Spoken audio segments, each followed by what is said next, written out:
Hello everyone and welcome back to another Universe Sandbox video, and today we're going to be checking out another one of your guys' solar systems, and today is going to be the last system we ever check out in update 34, as this is the end of the list of the previous submissions. So from this point onwards, after this video, we're all going to be checking out systems in the latest update 35 of the graphics overhaul, so should be interesting. But yeah, today the final send-off to update 34 with the final system from the user Krakatoa in Discord. So massive thank you to them for sending this simulation in. And their system is called Gelasma, the Titanic star. Hope I'm saying that right. Let's go ahead and get this going. So, hang on, we need to go to workshop here. Alrighty, so subscribe, should already be in here for us. Had a red thumbnail, there it is. Okay, let's see what we have got. Okay, do not unpause the system under any circumstances. Okay. During the presentation, there will be a slide directing you to unpause the simulation. Do not click on... Ooh. Right, okay. So do not click on the star itself until you go to the size comparison. Leave the size and mass as a surprise. Okay, right, so we can't click on the parent star. Right, or one of the stars anyway. Right, so... Greetings, Your Highness. We've discovered a massive source of radiation and light around 420,000 light years away from our planet in the closest neighbouring galaxy. Our cosmologists and astronomers are hard at work calculating the numbers given by our systems. We do apologise for any errors that may occur as we lack the knowledge and technology for accurate readings. I like it when people do like the little boxes where you have to keep clicking on to the next one. I like this. I like this form of people submitting their systems like this. It's cool. Right, so... we're heading to this star first. This is Mastria. A satellite star, roughly one solar mass, hosting a variety of worlds. And damn, this guy's close. Look at this. It's right in his face. A flaming hot gaseous world orbiting very close. That's very close. Oh yeah. Next up, we got this one. With 4. Bathed in extreme heat, our scientists believe there are oceans of liquid salt alloys. Interesting stuff. Let's have a little peek underneath. There it is. Okay. Very nice. Okay. Moving on. This one. G-Metal. Believed to host a wide and abundant sources of rare materials and metals. Very nice. Ooh. Is it like a tightly locked kind of look? I don't know. That may just be a bug with the visuals. Moving on. Maglorna. Interesting looking world. A terrestrial world estimated to have a chance of simple life forms in the system. No life confirmed at this time. Okay. There it is. It has a moon as well. Over here, little asteroid moon. Very cool. Okay. Next up, we're heading to Klamia over here. Rich with iron. This desert world hosts lakes of iron water, as rusted iron has turned the water a deep brown orange. I believe that the Earth was theorised to have sort of that kind of ionised water at some point in the far past. I'm not entirely sure on that. But yeah, there it is. Looking good. Okay. It's also got some moons. I'm guessing they're just asteroids. Yep. Okay. There's no description for those. Next up, we've got this one. Jinlin. Oh, yes. Battered heavy with scars of the early solar system, this world is a potential gold mine for cosmic archaeologists to look into the past of this system. Very nice. There are the moons. Very nice. Looks pretty balanced, this thing with the craters. It's receiving light from 2 stars as well, as we can see. We have a star behind it in the far distance there. Right, next up we're heading to... okay, so there's 2 worlds here that don't have descriptions. I'm guessing they're dwarf planets, yeah. So now we're heading to this. Advilui? I'm not sure how to say that one particularly great. It's receiving light from both stars. Got a huge ring system as well. Look at that. It's a good look at it. So, the first gaseous world. Not much is known for this world due to its poor technology and where it's located in its orbit. It's got a huge ring system and a lot of moons. A lot of moons going on. Look at all those. I'm guessing they're all minor moons, aren't they? Yeah, looks like it. Yeah, some of them don't even have proper names. Okay, good way to distinguish them. Got like a shepherd moon in the ring system there. Nice. Lots of moons. Lots of action there. Right. So now we're heading to Venerona over here. A super Jupiter. This world defends the inner solar system from most harmful asteroids. It's also captured an ice giant named Osfar. Oh, so it's actually stolen. There it is. It's over there. Right. Have a quick glance at the dwarf planets. Yeah, I saw those. So there we go. There's some of the. There's the 2 moons with names. The rest of them are all minor objects. Yep. So there's the other gas giant over here. Bluish shade. It's got some moons closer. It's got its own ring system as well. Very nice. There they all are there. Got Geros, little moons, and then the rest are all minor objects. Okay. So, I'm guessing these are these all dwarf planets over here? Have a quick glance at dwarf planets. Because we saw the 2 here. So we had Asdin in this inner solar system region. Then we had this one, Brillan over here. There it is. That one had quite interesting colours on it. Look, you can see the blue, the yellow, the pink kind of mix shades in there. Okay, so now we're going past this one, the gas giants there. So we got these smaller dwarf planets out here. I'm guessing these are all dwarf worlds over here. Asteroid dwarf planets. Yes, we'll get them all up on the. Let me just make that bigger. There we go. So we can go through them all here. Say we're zooming into them. So I'll go for the ones that have got names. I mean, there's a few out here that don't have names, so we can see that they're just distinguished with the letters.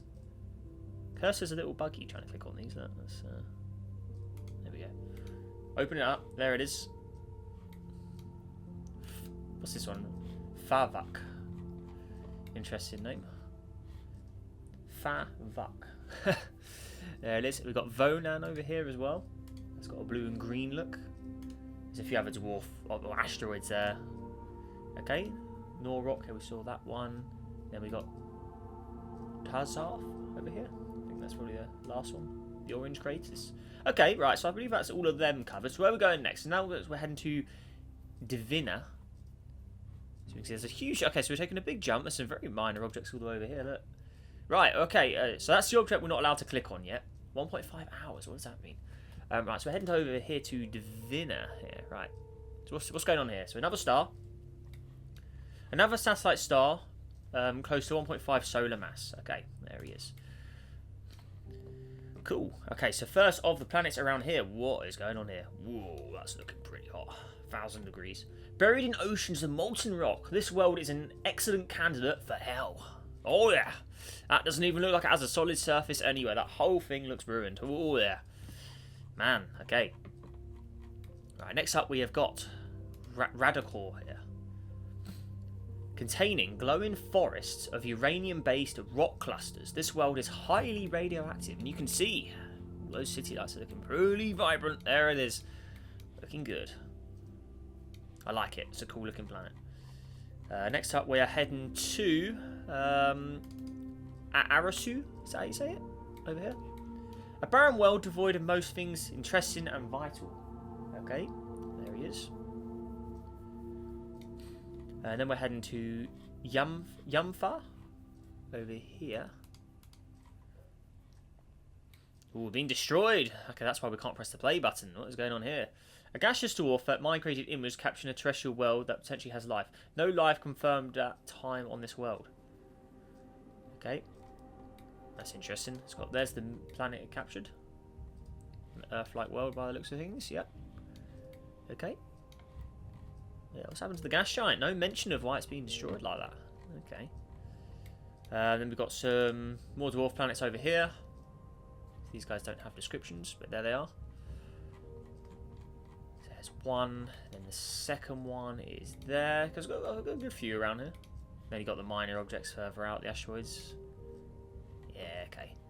So they're all over there. Alright. So what's next? Oh, hang on. Oh no, so now we're heading to Cadabras, which is over here.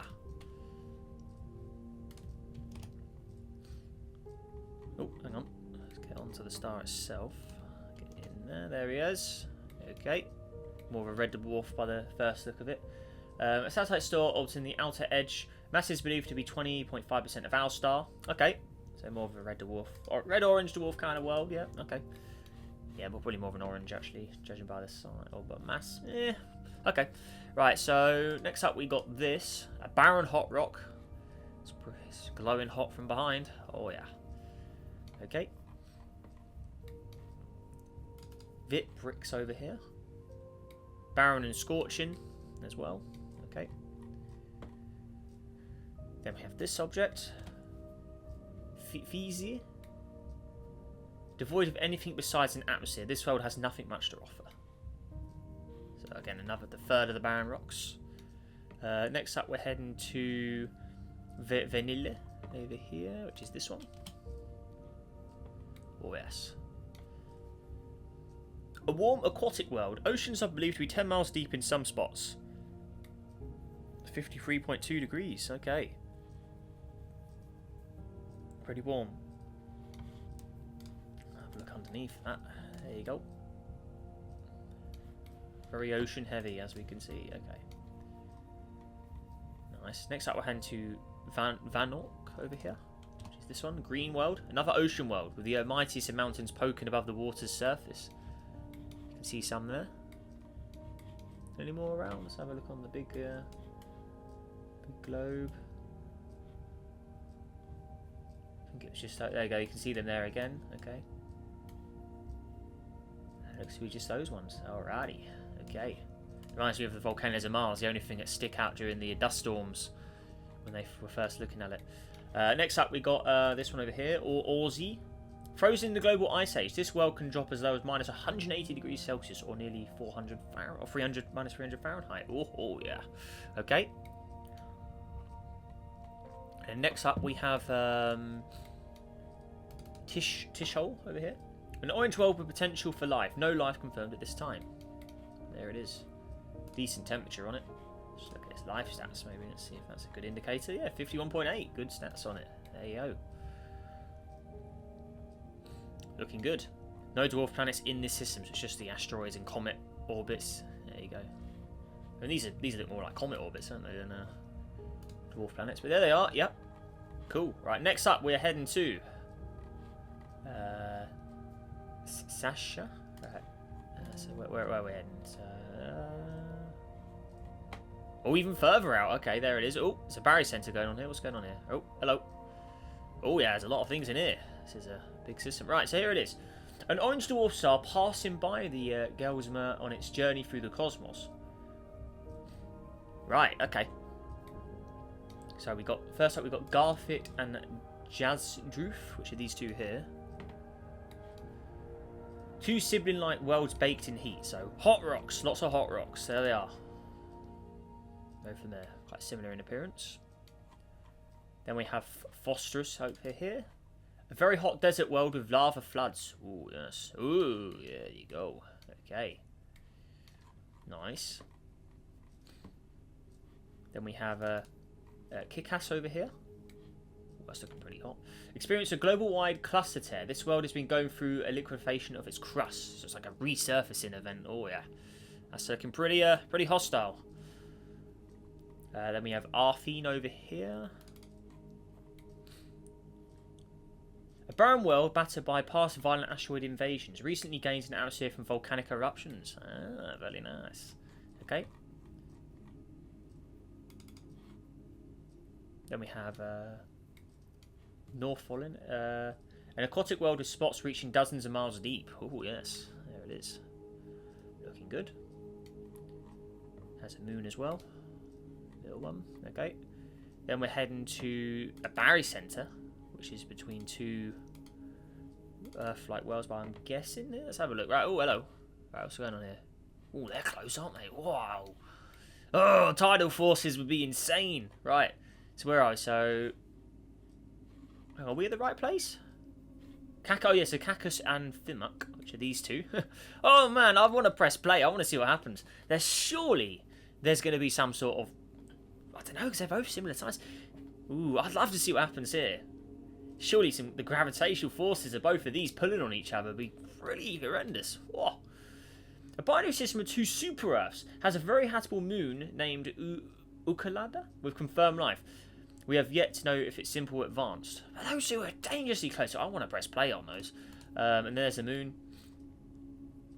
Very nice. Yeah, those are ridiculously close. Oh. Wow. It looks like this actually has its own orbit compared to the binary, from judging by the orbital grid there. It's like its own planet just orbiting nearby. Right. Probably going to break away with a Barry Centre like that, though. I mean, those two are ridiculously close. I mean, that's carnage. We need to see what happens there. Next up, we've got Chronoc, an extremely radioactive well, putting Radicor to shame. It's so radioactive it will kill you trying to get close to it. Ooh, reminds me of Jupiter's massive radiation field of air. You've got to be a little protected if you go near that. So, there you go. And there's the moon of it as well. So basically, you don't live on this moon because you're a bit close to the radioactive ball of horridness there. Right. So next up, we're heading to so is it Vadgulik, which is over here. A world that spins so fast it crosses and bulges out several miles at the equator. Believed to have been struck by its moon that also survived and started orbiting. Okay, which is there. Quite a large moon in comparison to the parent. And then lastly, we got an object called Kralok, and a brown dwarf failing to become a star. So where's that? So that's all the way over here. We're skipping all those dwarf worlds again. It says, did you forget those dwarfs as well? It says we have to go and have a peek at those. Okay, so this is a failed star. It's got its own set of planets / moons, however you want to describe them. Obviously darkness here because we're not in the latest update at the moment. This will be lit up if we're in the future one. So yeah, definitely some work to do with some brown dwarfs. I need to make a system myself around one actually. So you can see very dark out here, but there are all of these worlds. Obviously not receiving much light at all from anything here. They're still pretty far away from the other star. Then there's also some minor objects in orbit as well. Okay, so we'll quickly go through all of these. So there's those guys. And then around the main star again, obviously, there's a few more dwarf planets here, so have a quick peek at those on the side view here. But yeah, most of them, there they are. Okay. And then the rest of them are all just the comet ones, aren't they? Yeah, okay. Cool. Alright, so what is next? Once you use size comparison, unpause the simulation and just wait. Okay, so there's definitely some sort of carnage in here, so we need to... Right. So that's it. Okay, so that's quite an ominous ending. No, I like that, because these are a bit of mystique. So they did say, never click on the Gelasma star. So let's go ahead and see what's going on here then. Right, so... Oh, yes, that's big. Because he did say don't click on it. I haven't viewed it as you have seen. So how big is it? 0.06. So this is like a quasi-star. Bigger than that. It's a huge thing. Right, so AU. How is it? 4,000. So how does that actually compare to... Because I know it's a lot bigger than the quasi. Do I have a quasi in here? I don't think I do. I think I wiped it. I think the quasi's about... what's it? Stevenson is about 10, isn't it? So let's have a little comparison with the largest stars. So let's just plot that. So you can see this thing's way bigger than what a quasi. I think the quasi star's about 20 AU. This thing is huge. I mean, this is comparing to the black hole class more than anything else. I mean, 4,000 AU. That's comparable to the larger black holes that are out there. So this thing is a monster. So I'm guessing this is going to detonate as soon as we press play. I mean, that's my only guess. I mean, that thing's huge. Let's have a little comparison down here. Yeah, there's everyone else. So there's no match from this. I mean, I'm going to call it a quasi-star, but it is a lot bigger than one of what they would have been. So there it is there. But I still want to see what happens with that binary. And also this world was blown up mysteriously. So yeah, there's your full lineup. That's everyone there. Quite a nice range of objects, I have to say. I quite like reading through that. I definitely liked it how it was all split into different sections for each star instead of one massive paragraph. I mean, I would definitely recommend that for anyone making a system. That is the best format you can do, is break it up like that. Really, I do like that form. Yeah, so bonus points for that. I do like that. Right, so without any more me just talking nonsense, let's go ahead and actually press play and see what happens. So where's our supersized star? So there it is. So I guess it gives you a scale of how large this system actually is. If this is 0.06 light years, then, you know, these guys are pretty far from... So what is it? So 21 mega years. So that's quite a...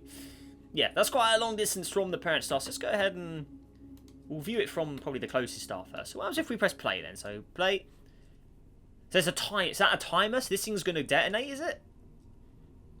I like there's a timer. I didn't even know that was a thing. Look at that. So what's going on here? It's going to be carnage. I'm just going to go, surely. Yep. Oh, yeah. There it is. So that's the first time we've ever seen, like, a scenes where you press play and something happens like that. That's a cool thing. He definitely had something rigged into this. So, oh, dear. And that was a big nova, because that parent star was enormous. It's taken quite a while for this nova to get going. I mean, look, we need to really speed up time here. We can't run it any faster. There's too much going on. Oh, no. It's too quick. What's going on here? So there's a... Oh, dear. Oh. Right in the face of that nova.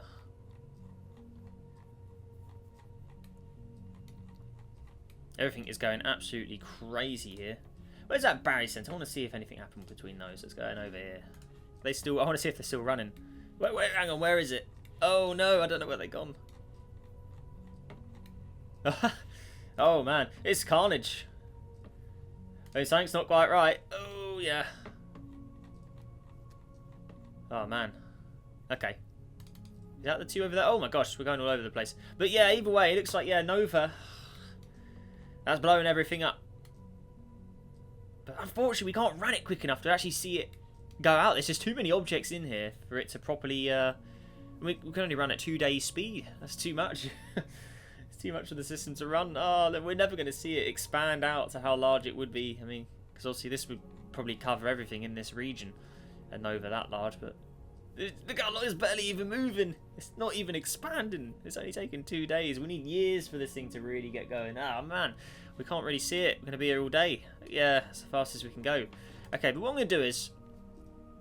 I'm going to reopen this. I want to see that binary system and see if anything happened when you press play. Because those two are stupidly close. And I want to see... I want to see what carnage unfolds. So, where's that Barry Center? Let's go back to it. So, where are we? Right, here we are. Right. So, here they are. Yes, they're over here. Right.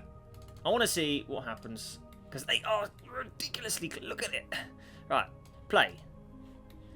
Surely there's going to be an interaction. Is it... I mean, that is wild how close they are. I mean, they're similar mass though, so I don't know if the Roosh limit would really work. I don't know.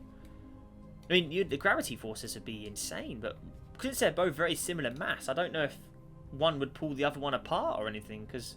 One of them isn't really that dominant over the other. But, oh, man, they are ridiculous. Look how close it is. I mean, can we go any little quicker? That's the bigger one, isn't it? God, I'm shocked that actually works. Look at that. Oh, they break away. I mean, we were speeding faster, but I'm not surprised. I mean, the faster you run the simulation, the less accurate it gets. But, okay, so I'm not surprised it breaks eventually, but... That may have been because we were speeding it really quickly. But yeah, that big star has probably detonated again, hasn't it? Can't see really what direction it is. Cool, though. There it is. So, the quasi-star thing has blown up. And there it is down in the middle again. So actually, I want to reopen it again. So there was that other planet really close to it. So where is that? So, yeah, I'm not surprised it's called the Giant Star with the size it was. So where are we? So there it is. Oh yes, look at that. That thing was right next to it. Oh, right over that thing. That thing is huge. This poor gas giant would have no chance with that. But yeah, that star is literally about to go. I've never seen a timer like that. I didn't even know that was a thing. That's an interesting... Yeah, I had no idea you could do that with some sort of set timer on it. And there it goes. Bang. But unfortunately, like we saw, we can try and speed it up. That's the fastest we can go. We can't go any quicker than that. Unless I wipe out one of the orbits, maybe. So let's actually... I could try cheating it. Let's try and... For instance, let's just pause. I'm going to wipe that out. See if that speeds things up a bit.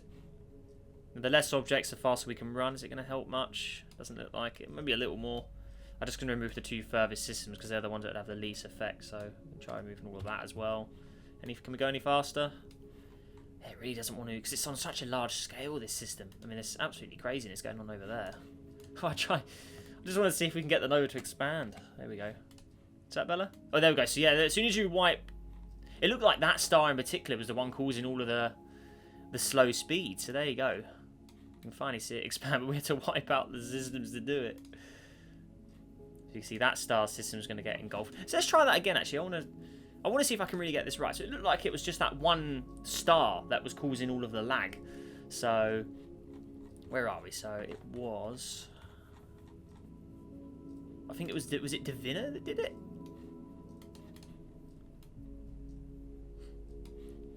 Yes, it was that one. Okay, so that was the one that was sort of causing all of the lag, I reckon. So I'm going to remove that. Completely remove that system, unfortunately. Press play. How fast can it go? So it looks like it was that one system, or that one star and all of its planets was the thing that was lagging out the whole system.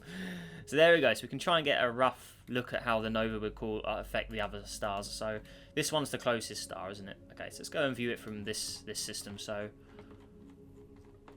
there we go. Around the Deina star. Here we go. Okay, right. So nova's kicked off. There's a lot of material flying around here. So I think that was that gas giant that was sort of breaking up, losing all that materials around here. So there it is. So you got the nova in the distance. It's quite a far away. I think it's too far for the nova to really cause much damage though from these, because these things are so far apart that I don't think that nova's really going to cause too much upset for any of these objects. I mean, we're going as quick as we can. Yeah, I think these objects would be okay. I don't think they're close enough to really get the brunt of that nova. I think for the most part, to be in range, you need to probably be within a light year or two of the nova to really get any effect from it. But I think these guys are too far away to really get affected by that nova much, so they're probably all right. I think we're going to leave it on that that conclusion. Yeah, I reckon these guys will be fine. Are they receiving any temperature? I mean, let's have a look. God, it's really hard to click on those asteroids. It's a weird bug, isn't it? You can click on these guys. Yeah, they're not even receiving any light or temperature or anything. I mean, technically the nova's not arrived, but I think it's all right, to be honest.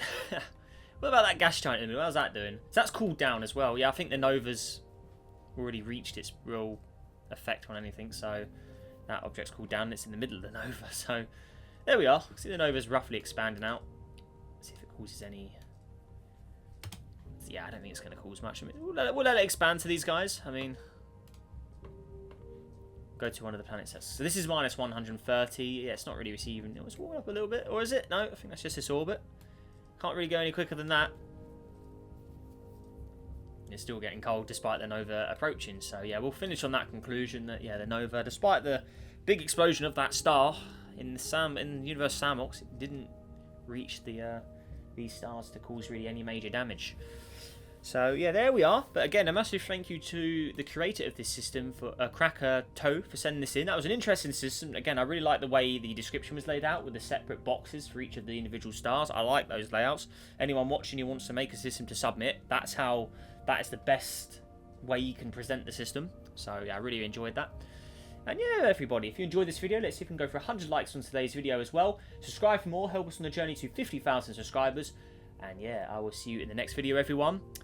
Stay safe out there, have a great day, and I'll see you in the next one. Goodbye.